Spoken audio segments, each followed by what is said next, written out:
Alright, Dragon Ball Super fan, so unless you're living under a rock, you've probably already heard. There's the new Universal Survival Arc trailer that came out after the newest episode of Dragon Ball Super this week, and it showed a lot of different stuff. It showed the new gods of destruction. It showed Kabe and Frost. All of these people. A lot of these interesting stuff. We got to see a couple of fighters too. One fighting Goku, one fighting Vegeta. But of course, the one that stood out the most, that everyone's already freaking out of, already making memes of, is this new character, this one specific character. We see this delicate girl, you know, she seems she's very sensitive and stuff, and out of nowhere, and this only happened for 1 second in the trailer, she turned into Broly. Well, she's not Broly, but she transformed into a transformation that is identical to the legendary Super Saiyan transformation that Broly had in his first movie. Now, I'm not going to be that person to be talking about like, "Oh my god, yeah, this happened," end the video. I'm going to take this as an opportunity to explain myself. Actually a Broly fan, okay, but I'm not that type of Broly fan, that's going to be that's going to be saying, "Oh my God, I told you Brawley would be back." Geekdom 101, you lied to us. I told you Brawley would never come back. No, no, I'm not gonna be like that. In fact, I understood where Geekdom was coming from, and we didn't even have any news at the time. And yeah, he actually already did a video.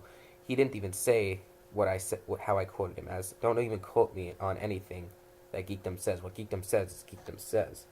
But I thought I'd take the situation and explain why I like Broly so much, why I really think that Broly is an underrated character, and why I feel like he has the most potential out of any other movie villain in the entire series. So let's do that. So whether or not you actually like Broly or hate Broly, you cannot deny his placement in the Dragon Ball Z universe, in the Dragon Ball Z fandom. He has appeared in multiple video games. He has appeared in a lot of fan mangas. His place in the Dragon Ball Z universe is very, very big. You know, and I'm not talking about the universe. I'm just talking about the entire fandom. So I'm gonna start off on the story when I was a kid. So little old Star Blast, he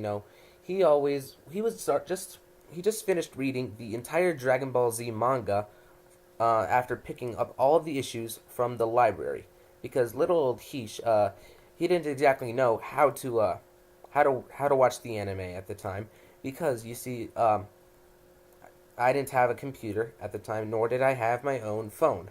So you see, the manga was really the only place I can get some from it. Thankfully, my mom actually picked out the first issue of Dragon Ball Z when I was a young little Hish. So, yeah, so I got into Dragon Ball Z, and I go to this bookstore called Book Off, okay? And over there at Book Off, there was this videotape, and on the videotape, in the videotape, okay, was obviously the movie Broly, the legendary Super Saiyan, the very first movie that came out for Broly. And at the time when I was watching the movie, I didn't really care about the whole story, how Broly was sad because he was crying and stuff. Um, because Goku was crying. I was just really appealed by the whole concept of this whole Saiyan that we've never seen before. Just like he's a full-blooded Saiyan, but he has an exclusive transformation that no one else could achieve, the legendary Super Saiyan form. And, that whole thing I thought was amazing. And I always really enjoyed talking to, making all these imaginative things, that with Broly, and with my childish mind, I always thought about all these different things that Broly can do.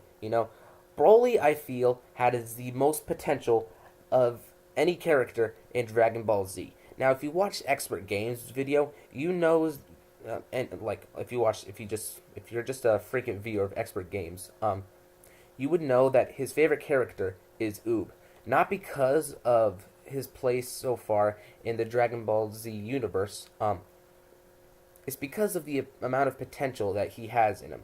He made a video how Oob could be possibly become the next God of Destruction, you know, things like that. And I always just wondered, like, even though Broly isn't canon, why couldn't he have something like that? You know, I always felt like Broly with a actual character, if he actually had a character in him, and, you know, there was something that drove him to actually do what he does, you know, then then Broly would just be an amazing character. Broly I feel like has the most potential for any character in all of Dragon Ball and all the Dragon Ball Z movies.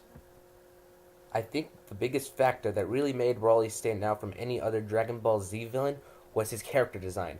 His character design is amazing.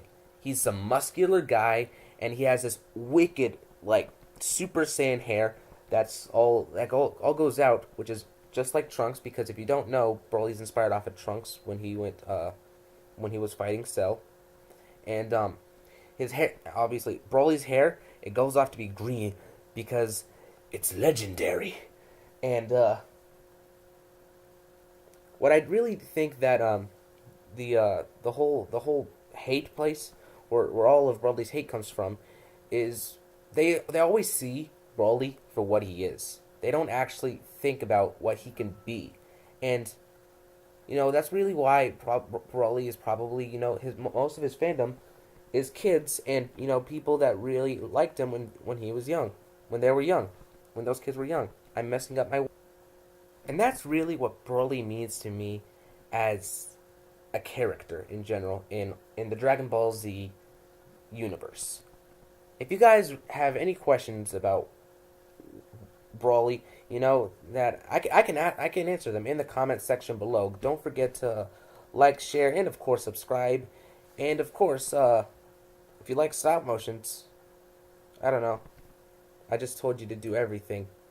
My endings to my videos are always cringe. But anyway, guys, that has been Starblast Studios, and I hope you enjoyed the video.